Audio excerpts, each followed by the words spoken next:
سلام، خوش اومدین به این ویدیو دیگه. ما امروز ویدیویی که من خودم رو ظاهرا داخل کریتیو و فنا بدم و بهتون نشون بدم. اسمشو گذاشتم ویدیوی پارکور در جهنم. حالا ما مرحله اول باید از اینجا بریم بالا. خودم حواسم به لاوا نبود. میریم کنار. یا میپریم. بازی لگه. نه میپریم اینجا.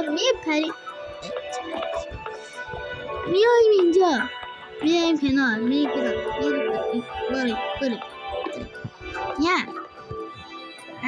چیکار کنم؟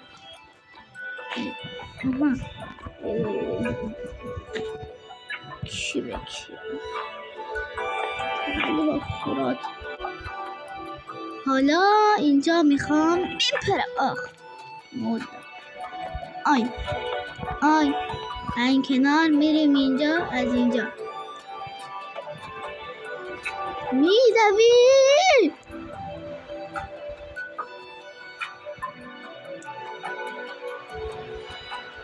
از این بدتر نمیتونم کار اینجا بریم.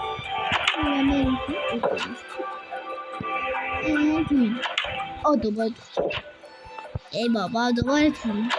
آخ جان، مرحله سخت. از این سخت‌تر نداشتم واسه خودم. تونستم. ستایی نمیتونم ستایی بپرم. من یه بار دیگه ساخته واسه خودم. نمیدونم این چارت هایی که اصلا نمیتونم. میپرم. خیلی خوب. مردم. نه بدترین جای ممکن. میریم. بوش میریم بالا. از این بدتر نمیشه. منطقه گل و سخت ماجرا.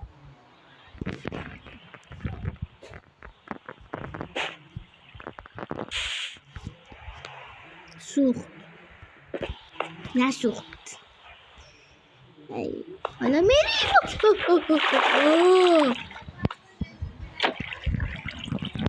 برو.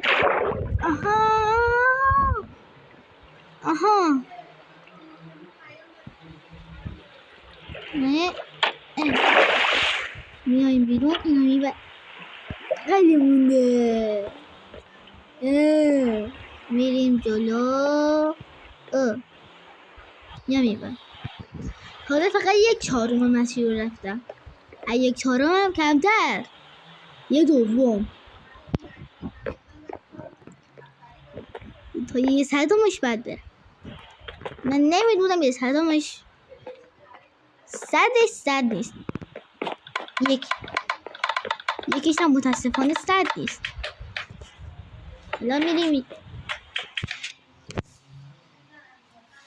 و الان میخوایم بپریم از روی رو اون. خیلی سخته. یعنی چی آخه؟ حالا من میخوام اینجا بپرم روی. حالا من میخوام این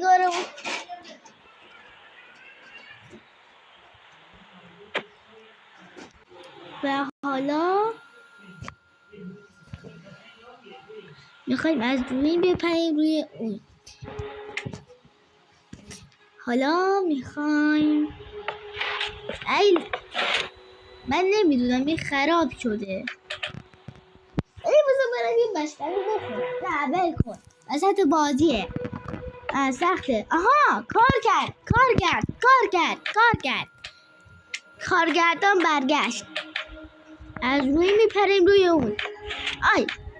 آخیش دوباره خراب. درست شدی بهم بگو. خودش یه دونه دیگه مونده دیگه.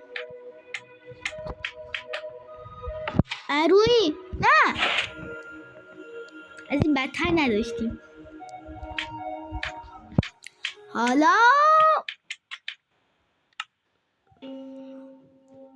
چی شد؟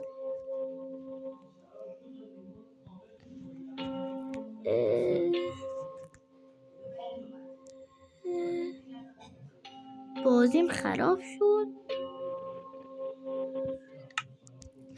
به دفعه بعدی واسهتون قول میدم که سری آخر چی واسهتون بذارم و قول میدم بهترین ویدیو باشه. امروز الان نمیدونم سیستم هک شد چی شد، یهو بازی قاطی کرد. تا ویدیو دیگه خدافظ.